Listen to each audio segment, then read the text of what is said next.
New York State Theatre Institute. New York State Theatre Institute, NYSTI, was a New York State public benefit corporation that organized theater education programs for young people in New York State. Its forerunner was created by statute in 1974. The institute produced over 30 plays and musicals for family and school audiences and provided a theater arts school, summer programs, and internships.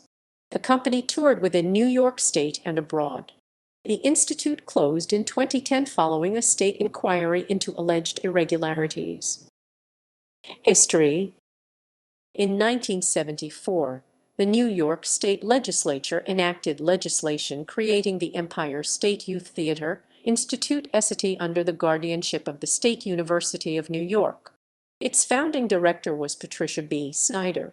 In 1982, through a collaboration with the Empire State Plaza Performing Arts Center, it became known as the Empire State Institute for the Performing Arts (ESPA). In 1992, with impending closure for financial reasons, the New York State Legislature reconstituted the organization as a public benefit corporation and renamed it the New York State Theatre Institute (NYSTI).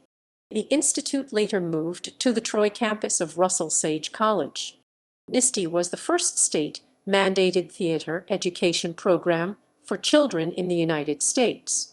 The Theater Institute's programs were piloted in 1975 at Lake Avenue Elementary School in Saratoga Springs, New York, and at the Empire State Plaza Meeting Room 6. The program officially began in September 1976 and continued on an 11-month basis until December 31, 2009.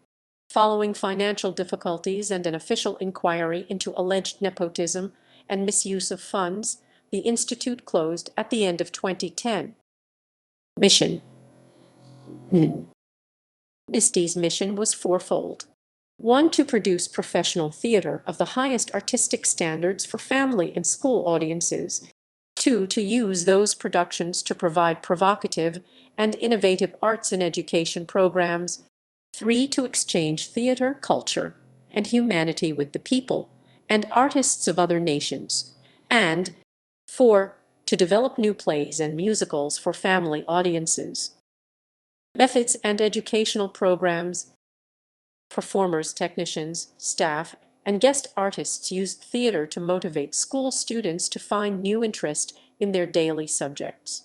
The Institute's educational services included pre-show intros and study guides in services, interdisciplinary classes following performances, educational outreach programs, a theater arts school, summer theater programs, and an extensive intern and educator in residence program.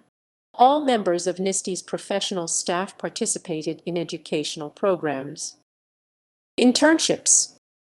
Internships provided school-to-work transition experience for high school seniors as well as college undergraduate and graduate students from schools in New York and other states, as well as from other countries. Each intern was assigned a mentor from the professional staff to guide and assist the intern. More than 1,500 interns from more than 90 colleges, high school seniors, and 13 foreign nations worked and studied at NYSTI. International exchange.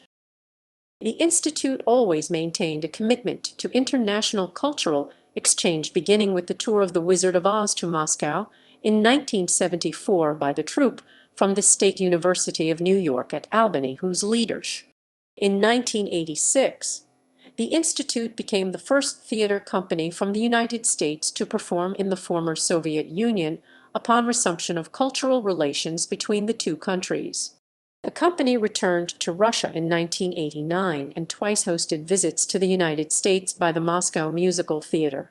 NYSTI also represented its state and nation in cultural exchanges with Canada, England, France, Israel, Italy, Sweden, and Jordan, including a month-long performance run in London's West End.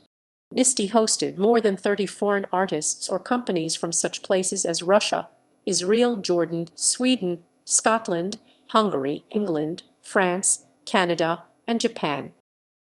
New plays and musicals.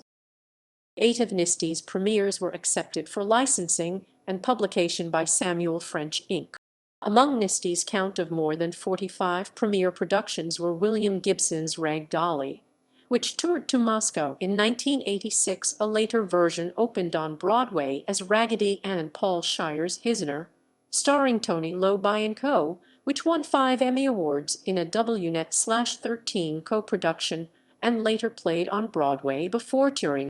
The New York and East Coast premiere of Jeffrey Sweet's American Enterprise was nominated by the Outer Critics Circle for its 1994 John Gassner Playwriting Award and chosen for special citation in the Best Plays of 1993-1994.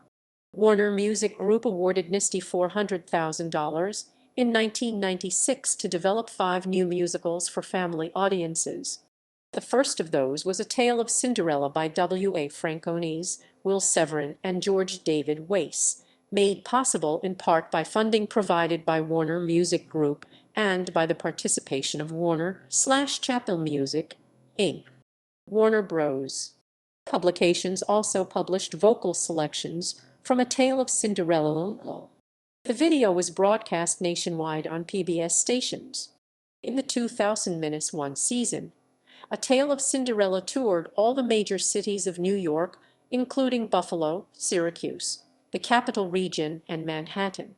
Other new musicals developed with the Warner Music Group grant were The Silver Skates, Magna Carta, and The Snow Queen, which toured to London's West End and won numerous awards for its audiobook.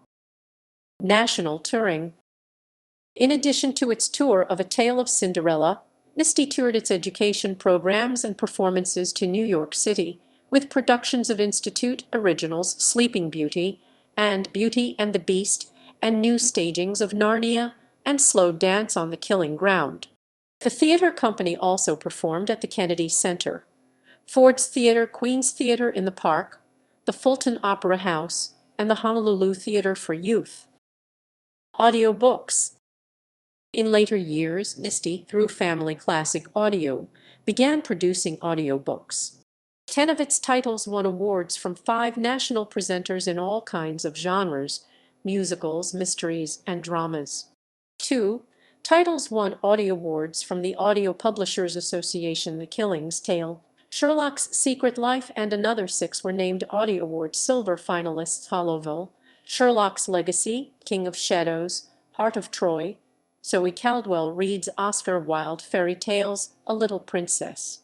AudioFile magazine gave its Earphones Award to A Tale of Cinderella and The Snow Queen. Forward magazine named The Snow Queen a finalist for its Book of the Year award, and the Independent Book Publishers Association also recognized The Snow Queen with a Benjamin Franklin Award. King of Shadows also received a nomination for a Benjamin Franklin Award. USA Book News gave The Killing's Tale its Best Books Award and named The Snow Queen a finalist. Controversy. Several years of budget cuts preceded an investigation ordered by the executive branch of government. The investigation went on for over a year and led to a report by the New York State Inspector's Office, issued in April 2010, alleging corruption, mismanagement, nepotism, and possibly illegal conduct at the theater. It claimed that the producing director improperly used state money to pay herself and her family, and to subsidize trips to Europe. The institute was closed down and its statutory status was removed. The inquiry was terminated with a financial settlement in July 2011, with the charges neither accepted nor denied.